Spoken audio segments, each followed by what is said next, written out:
ಮೈಸೂರು ದಸರಾ ಕರ್ನಾಟಕದ ನಾಡ ಹಬ್ಬವಾಗಿದೆ.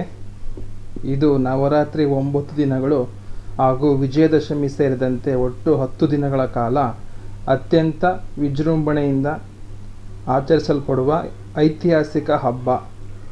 ದೇವಿ ಚಾಮುಂಡೇಶ್ವರಿಯು ಮಹಿಷಾಸುರನನ್ನು ವಧಿಸಿದ ವಿಜಯದ ಸಂಕೇತವಾಗಿ ಹಾಗೂ ಕೆಟ್ಟದರ ಮೇಲೆ ಒಳ್ಳೆಯದು ಗೆದ್ದ ದಿನವಾಗಿ ಇದನ್ನು ಆಚರಿಸಲಾಗುತ್ತದೆ.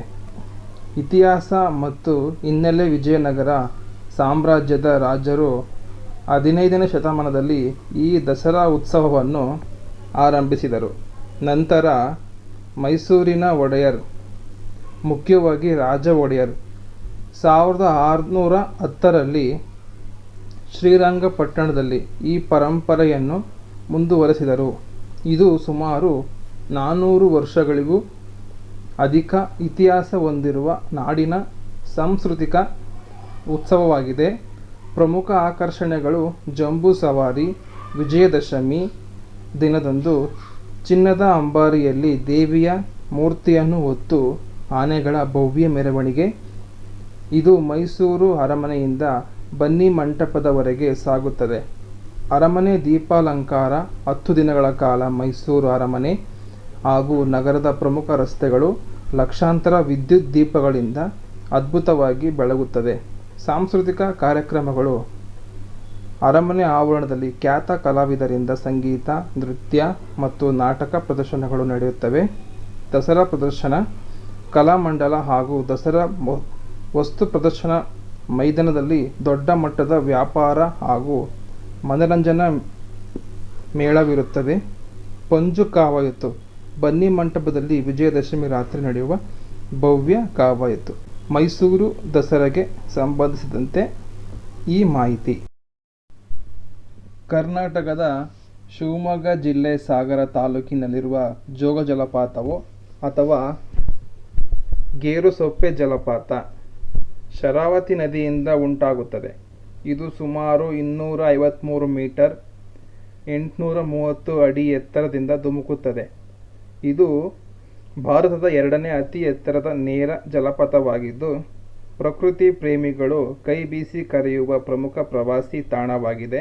ಜೋಗ ಜಲಪಾತದ 4 ಪ್ರಮುಖ ಭಾಗಗಳು: ಜೋಗ ಜಲಪಾತವು ಉಂಟಾಗಿ ಧುಮುಕುವುದಿಲ್ಲ. ಇದು 4 ವಿಭಿನ್ನ ಭಾಗಗಳಾಗಿ ವಿಂಗಡಣೆಯಾಗಿದೆ. ರಾಜ: ಇದು ಅತ್ಯಂತ ಗಾಂಭೀರ್ಯದಿಂದ ಮತ್ತು ನೇರವಾಗಿ ಧುಮುಕುವ ದೊಡ್ಡ ಭಾಗ.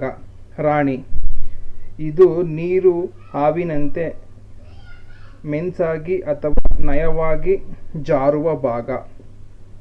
ರೋರರ್: ಕಲ್ಲು ಬಂಡೆಗಳ ಮಧ್ಯೆ ಭಾರೀ ಶಬ್ದ ಮಾಡುತ್ತಾ ನುಗ್ಗುವ ಭಾಗ.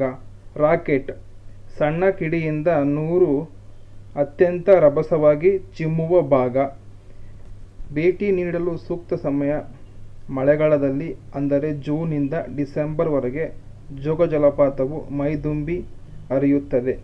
ಶರಾವತಿ ನದಿಗೆ ಅಡ್ಡವಾಗಿ ನಿರ್ಮಿಸಿರುವ ಲಿಂಗನಮಕ್ಕಿ ಜಲಾಶಯದಿಂದ ನೀರು ಬಿಟ್ಟಾಗ ಇದರ ಸೌಂದರ್ಯ ದ್ವಿಗುಣವಾಗುತ್ತದೆ. ಕರ್ನಾಟಕದ ವಿಜಯನಗರ ಜಿಲ್ಲೆ ಹೊಸಪೇಟೆ ಬಳಿ ಇರುವ ಹಂಪಿ ಯುನೆಸ್ಕೋ ವಿಶ್ವ ಪರಂಪರೆಯ ತಾಣವಾಗಿದೆ. ಇದು 1336ರಿಂದ 1565ರವರೆಗೆ ಭವ್ಯ ವಿಜಯನಗರ ಸಾಮ್ರಾಜ್ಯದ ರಾಜಧಾನಿಯಾಗಿತ್ತು. ತುಂಗಭದ್ರಾ ನದಿ ದಡದಲ್ಲಿರುವ ಈ ಐತಿಹಾಸಿಕ ಸ್ಥಳವು ತನ್ನ ಅದ್ಭುತ ಶಿಲ್ಪಕಲೆ, ಪ್ರಾಚೀನ ದೇವಾಲಯಗಳು ಮತ್ತು ಕಲ್ಲಿನ ರಥಕ್ಕೆ ಹೆಸರುವಾಸಿಯಾಗಿದೆ.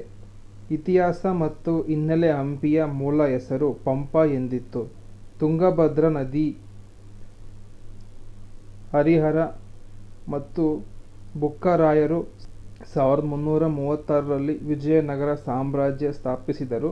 ಕೃಷ್ಣದೇವರಾಯನ ಆಳ್ವಿಕೆಯಲ್ಲಿ ಹಂಪಿ ಅತ್ಯಂತ ವೈಭವೋಪೇತವಾಗಿ ಬೆಳೆದಿತ್ತು. 1986ರಲ್ಲಿ ಯುನೆಸ್ಕೋ ಇದನ್ನು ವಿಶ್ವ ಪರಂಪರೆಯ ತಾಣವೆಂದು ಘೋಷಿಸಿತು. ಪ್ರಮುಖ ದರ್ಶನೀಯ ಸ್ಥಳಗಳು: ವಿರೂಪಾಕ್ಷ ದೇವಸ್ಥಾನ ಹಂಪಿಯ ಅತ್ಯಂತ ಹಳೆಯ ಮತ್ತು ಈಗಲೂ ಪೂಜೆ ನಡೆಯುತ್ತಿರುವ ಪ್ರಮುಖ ದೇಗುಲ. ವಿಜಯ ವಿಠ್ಠಲ ದೇವಸ್ಥಾನ ಇಲ್ಲಿನ ಕಲ್ಲಿನ ರಥ ಮತ್ತು ಸಂಗೀತ ನೀಡುವ ನಾದಸ್ತಂಭಗಳು ವಿಶ್ವಪ್ರಸಿದ್ಧ.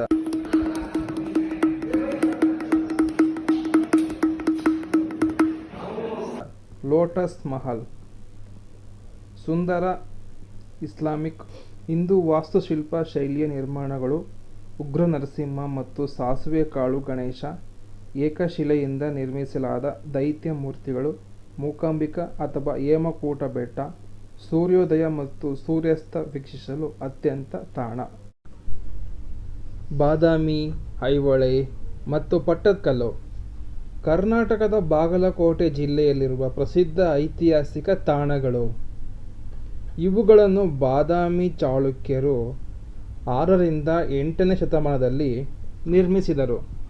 ಪ್ರಾಚೀನ ಶಿಲ್ಪಕಲೆ, ಗುಹಾ ದೇವಾಲಯಗಳು ಮತ್ತು ದ್ರಾವಕ ನಗರ ವಾಸ್ತುಶಿಲ್ಪ ಶೈಲಿಗೆ ಇವು ಹೆಸರುವಾಸಿಯಾಗಿವೆ. ಬಾದಾಮಿ ಅಥವಾ ವಾತಾಪಿ ಹಳೆಯ ಕಾಲದಲ್ಲಿ ಬಾದಾಮಿಯನ್ನು ವಾತಾಪಿ ಎಂದು ಕರೆಯುತ್ತಿದ್ದರು. ಇದು ಚಾಲುಕ್ಯರ ರಾಜಧಾನಿಯಾಗಿತ್ತು. ಇಲ್ಲಿ ಕೆಂಪು ಬಂಡೆಗಳನ್ನು ಕೊರೆದು ಮಾಡಿರುವ 4 ಸುಂದರ ಗುಹಾ ದೇವಾಲಯಗಳು ಇವೆ. ಇಲ್ಲಿ ಹಿಂದೂ ಮತ್ತು ಜೈನ ಧರ್ಮದ ಸುಂದರ ಮೂರ್ತಿಗಳು ಹಾಗೂ ಕೆತ್ತನೆಗಳಿವೆ. ಅಗಸ್ತ್ಯ ತೀರ್ಥ ಹಾಗೂ ಭೂತನಾಥ ದೇವಾಲಯ ಗುಂಪು ಇಲ್ಲಿಯ ಮುಖ್ಯ ಆಕರ್ಷಣೆಗಳು. ಐಹೊಳೆ ಇದನ್ನು ಭಾರತೀಯ ದೇವಾಲಯದ ವಾಸ್ತುಶಿಲ್ಪದ ತೊಟ್ಟಿಲು ಎನ್ನುತ್ತಾರೆ. ಇಲ್ಲಿ ಸುಮಾರು 125ಕ್ಕೂ ಹೆಚ್ಚು ದೇವಾಲಯಗಳಿವೆ. ಲಾರ್ಡ್ ಖಾನ್ ದೇವಾಲಯ, ದುರ್ಗಾ ದೇವಾಲಯ ಮತ್ತು ಹೂವಿನ ತೋಟದ ಗುಡಿ ಇಲ್ಲಿನ ಪ್ರಮುಖ ಸ್ಮಾರಕಗಳು. ಚಾಳುಕ್ಯರು ಆರಂಭಿಕ ದೇವಾಲಯ ನಿರ್ಮಾಣ ಪ್ರಯೋಗಗಳು ಇಲ್ಲಿ ಕಾಣಸಿಗುತ್ತವೆ. ಪಟ್ಟದಕಲ್ಲು ಮಲಪ್ರಭಾ ನದಿಯ ದಡದಲ್ಲಿರುವ ಇದು ಯುನೆಸ್ಕೋ ವಿಶ್ವ ಪರಂಪರೆಯ ತಾಣವಾಗಿದೆ. ಚಾಲುಕ್ಯ ಅರಸರ ಪಟ್ಟಾಭಿಷೇಕದ ಪವಿತ್ರ ಸ್ಥಳವಾಗಿತ್ತು. ಇಲ್ಲಿ ವಿರೂಪಾಕ್ಷ ದೇವಾಲಯ ಸೇರಿದಂತೆ 9 ಶಿವ ದೇವಾಲಯಗಳು ಮತ್ತು 1 ಜೈನ ಬಸದಿ ಇದೆ. ಇಲ್ಲಿ ಉತ್ತರ ಭಾರತದ ಮತ್ತು ದಕ್ಷಿಣ ಭಾರತದ ವಾಸ್ತುಶಿಲ್ಪ ಶೈಲಿಗಳೆರಡೂ ನೋಡಲು ಸಿಗುತ್ತವೆ. ಕೊಡಗು ಅಂದರೆ ಕಾಫಿ, ಕಾಫಿ ಅಂದರೆ ಕೊಡಗು. ಕೊಡಗು ಜಿಲ್ಲೆ ಕಾಫಿ ಕಣಜ ಎಂದು ಪ್ರಸಿದ್ಧವಾಗಿದೆ. ಇದು ಕರ್ನಾಟಕದ ಒಟ್ಟು ಕಾಫಿ ಉತ್ಪಾದನೆಯಲ್ಲಿ 71% ಭಾಗವನ್ನು ಹೊಂದಿದೆ. ಇಲ್ಲಿ ಅರೇಬಿಕ್ ಮತ್ತು ರೋಬಸ್ಟಾ ಕಾಫಿ ಪ್ರಮುಖವಾಗಿ ಬೆಳೆಯಲಾಗುತ್ತದೆ. ದಟ್ಟವಾದ ಕಾಡುಗಳು ಮತ್ತು ಮರದ ನೆರಳಿನಲ್ಲಿ ಕಾಫಿ ಕೃಷಿ ಮಾಡುವುದು ಕೊಡಗಿನ ವಿಶೇಷವಾಗಿದೆ. ಕಾಫಿ ಬೆಳೆದ ಪ್ರಮುಖ ತಳಿಗಳು ಅರೇಬಿಕ್ ಅತ್ಯುತ್ತಮ ಸುವಾಸನೆ ಹೊಂದಿರುವ ತಳಿ. ಇದಕ್ಕೆ GI ಟ್ಯಾಗ್ ಸಿಕ್ಕಿದೆ. ರೋಬಸ್ಟಾ ರೋಗ ನಿರೋಧಕ ಶಕ್ತಿ ಹೊಂದಿರುವ ಹಾಗೂ ಗಟ್ಟಿಯಾದ ಕಾಫಿ ಕಾಳುಗಳು. ಪ್ರಮುಖ ಲಕ್ಷಣಗಳು ನೆರಳಿನ ಕೃಷಿ. ಮರಗಳ ನೆರಳಿನಲ್ಲಿ ಕಾಫಿ ಬೆಳೆಯುವುದರಿಂದ ಪರಿಸರ ಮತ್ತು ಜೀವವೈವಿಧ್ಯ ರಕ್ಷಣೆ ಆಗುತ್ತದೆ. ಆರ್ಥಿಕತೆ ಸಾವಿರಾರು ರೈತರು ಹಾಗೂ ಕಾರ್ಮಿಕರು ಜೀವನಕ್ಕೆ ಕಾಫಿ ಕೃಷಿ ಆಧಾರವಾಗಿದೆ. ಪ್ರವಾಸೋದ್ಯಮ ಹಸಿರಿನಿಂದ ಕೂಡಿರುವ ಕಾಫಿ ತೋಟಗಳು ಪ್ರವಾಸಿಗರನ್ನು ಆಕರ್ಷಿಸುತ್ತದೆ.